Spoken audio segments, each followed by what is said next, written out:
নমস্কার বন্ধুরা, রিনাজ হোমলি কিচেনে সকলকে স্বাগত। আজ শেয়ার করব মুচমুচে করলা বা উচ্ছে ভাজার রেসিপি। আমি আজ যেভাবে করলাটা ভাজবো, এইভাবে ভাজা করলে যেসব বাড়িতে ছোটরা করলা বা উচ্ছে তেতোর জন্য খেতে চায় না, তারাও খেয়ে নেবে, আর বড়রাও এই করলা ভাজাটা খেতে খুব পছন্দ করবে। গরম ভাতের সাথে খেতে খুবই ভালো লাগে। এখানে আমি করলা ভাজার জন্য 5টা করলা ভালো করে ধুয়ে নিয়েছি। এখন করলাগুলোকে প্রথমে কেটে নেব। এইভাবে গোল গোল চাকা চাকা করে কেটে নিচ্ছি। তারপর করলাগুলোকে মাঝখান থেকে 2 টুকরো করে নেব। আপনারা আপনাদের পছন্দ মতনও কেটে নিতে পারেন। আমি করলাগুলোকে এইভাবে সমস্ত কেটে নিচ্ছি। আর যেহেতু আমার করলাগুলো ভীষণই কচি ছিল, তাই আমি করলার বীজগুলো ফেলিনি। আপনাদের যদি করলার বীজগুলো একটু মোটা হয় তাহলে ফেলে দিতে পারেন। এই রকম পাতলা আর সরু সরু করে কেটে নিয়েছি। এখন একটা বড় বাটির মধ্যে করলাগুলোকে নিয়ে নিলাম, আর এর মধ্যে দিয়ে দিলাম 1 চামচ মতন নুন দিয়ে করলাটাকে ভালো করে মেখে আমি ঢাকা দিয়ে 15 মিনিটের জন্য রেখে দেব। এতে করে করলাটা নরম হয়ে যাবে।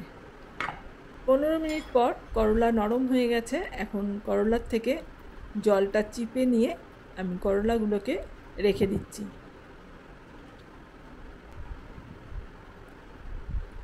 হাত দিয়ে এইভাবে চিপে চিপে সমস্ত জলটা বের করে দিতে হবে।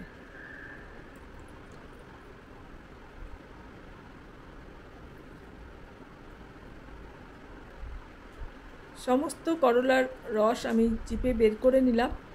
এখন এই করলাটার মধ্যে কিছু মশলা দিয়ে নেব। দিলাম হলুদের গুঁড়ো,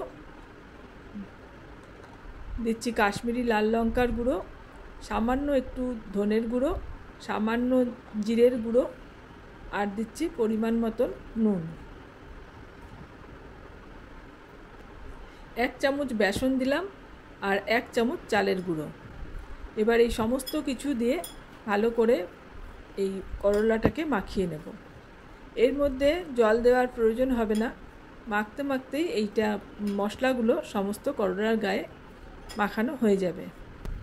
যদি আপনাদের প্রয়োজন হয় অল্প একটু জলের ছিটা দিয়ে নিতে পারেন। আমি আরেকটু চালের গুঁড়ো দিয়ে নিলাম। তারপর আবারও ভালো করে মেখে নিচ্ছি। ভালো মতন মেখে রেখে দিয়েছি। কিছুক্ষণ পর আমি এদিকে গ্যাসে কড়াই গরম করে সাদা তেল গরম করে নিয়েছি। তার মধ্যে অল্প অল্প করে ওই মেখে রাখা করলা দিয়ে দিলাম।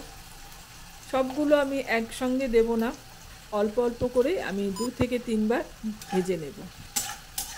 করলাগুলোকে দিয়ে একটু নাড়াচাড়া করে গ্যাসের ফ্লেমটাকে লোতে রেখেই এটাকে ভাজতে হবে।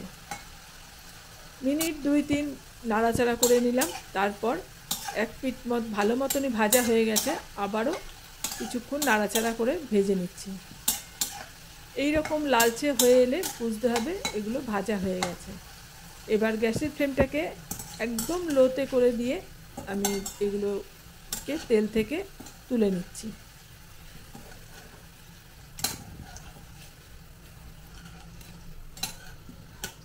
তেলটা ভালো করে ঝরিয়ে নিয়ে আমি একটা ডিশের মধ্যে করলা ভাজাগুলোকে তুলে নিচ্ছি।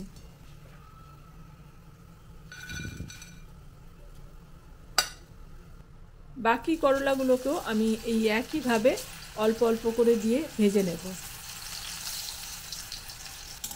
এইভাবে একবার যদি ভেজে না থাকেন আপনারা, একবার এইভাবে করলাটা ভেজে দেখবেন। বাচ্চা থেকে বড় সবাই পছন্দ করবে। এই করলাগুলোকেও আমি গ্যাসের ফ্লেমটাকে লোতে রেখেই লালচে করে ভেজে নিচ্ছি। মিনিট 2-3 নাড়াচাড়া করে ভেজে নিলেই এইটা মুচমুচে হয়ে যাবে। তারপর তেল থেকে আবারও এই করলাগুলোকে তুলে নিচ্ছি।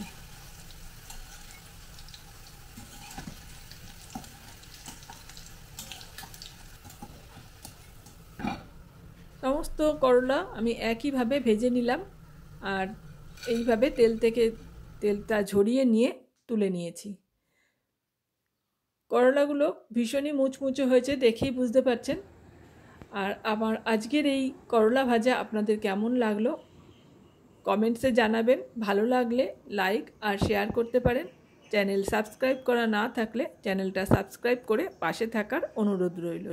আজ এখানেই শেষ করছি, আবারও চলে আসব নতুন কোনো রেসিপি নিয়ে। এতক্ষণ আমার সাথে থেকে ভিডিওটা দেখার জন্য অসংখ্য ধন্যবাদ।